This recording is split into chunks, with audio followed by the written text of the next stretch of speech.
their phone calls or something. uh, it does make you kind All of right, how wonder about though, because like they could have access to like your iTunes like store account, which has like your credit card and stuff like in there. Yeah, I mean, Uh, people keep all sorts of important information on their iPhones. It's like yeah. their mobile computer. so therefore could these worms be broadcasting back any sort of information? This Theoretically, yeah. particular one, well, yeah, this particular one could not, but as Adam said, it very well could if someone codes it correctly. Well, what on the matter of hacking these iPhones? What do you think else? What else could we see with the evolution of viruses, with the evolution of practical jokes and info? I mean, yeah, like you guys were just touching on, we got a lot of personal information on our phones, numbers, birth dates. I mean, one person can unlock a ton. What do you guys have any ideas as far as the next step of iPhone viruses and worms? I'm looking forward to the pedo bear coming up. Elaborate. Well, on dig.com, I don't know if it's just dig.com, but it's the only place I see it.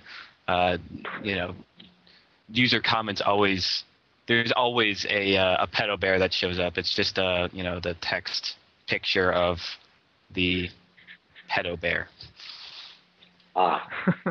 Yes, it's just one of those internet memes. So. All right, well, let's move on to our final topic tonight, Netflix and the PS3. So this is a little ridiculous. This is if this isn't backwards, I don't know what is.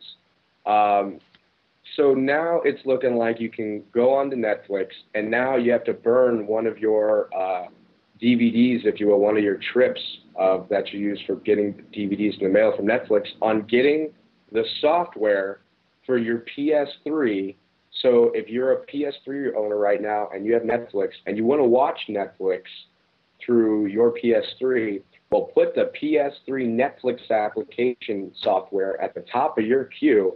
They'll mail it to you within 2 business days, and then you can put it on once it gets in the mail, and then you send it right back to them. Now, we're not really sure if this is true, but if it is, it's ridiculous because, the PS3 is supposed to, be one of those great gaming consoles, and it's supposed to have, internet connection, and it does. So you would think that it would just be able to download that software and install it, and then you could live stream your videos within 15 seconds, and you wouldn't even have to wait 2 days. This is requiring you to get a disc in the mail just like you would have a normal Netflix disc, and to install the software, and maybe even to have it in there as you the entire time that you're streaming. We're not sure about that one either. I don't think you actually have to have it in there while it's streaming. I think what it does is it installs something to the hard drive that lets you access their network.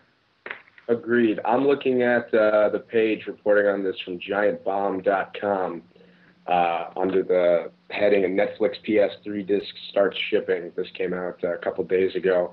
And it's looking like a user posted a screen capture of a Netflix page talking about this disc, and it looks pretty authentic here.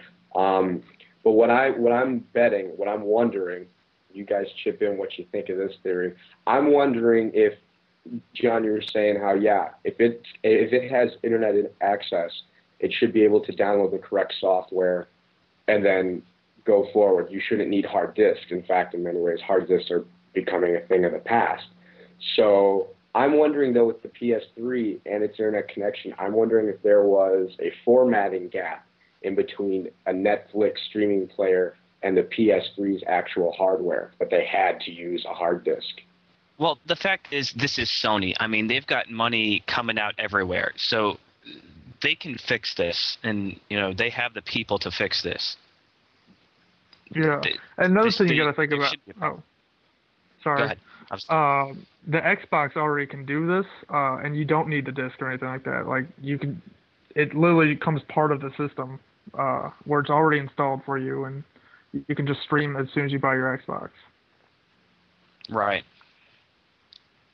Well, then what went wrong here? how did this mix-up happen? Because are we concluding then that, from what we know, that you cannot download it directly?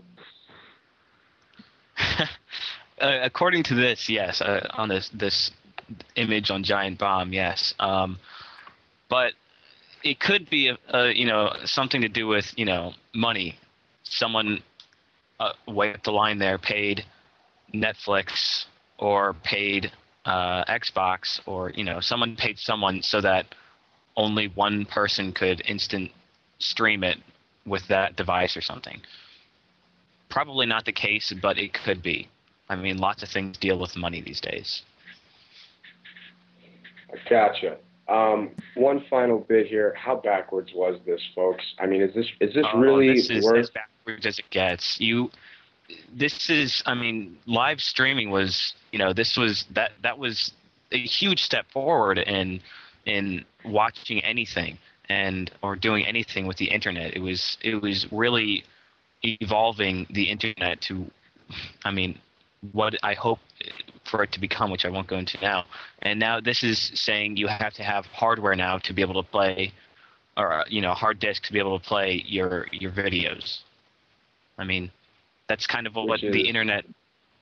Yeah, that's backwards. I mean, the internet is supposed to be so that you. Taking us a step back. Yeah. Okay. Well, it's been 20 minutes, and this has been 20 minutes in the basement.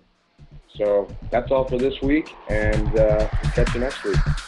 This has been 20 Minutes in the Basement. This week's contributors were John Amos, Adam Edelin, and Hank Pearl. Please follow us at twitter.com/ToTheBasement. And if you would like to contribute topics for future shows, please email us at 20min@tothebasement.com. This broadcast copyright 2009, The Basement Website Incorporated, some rights reserved.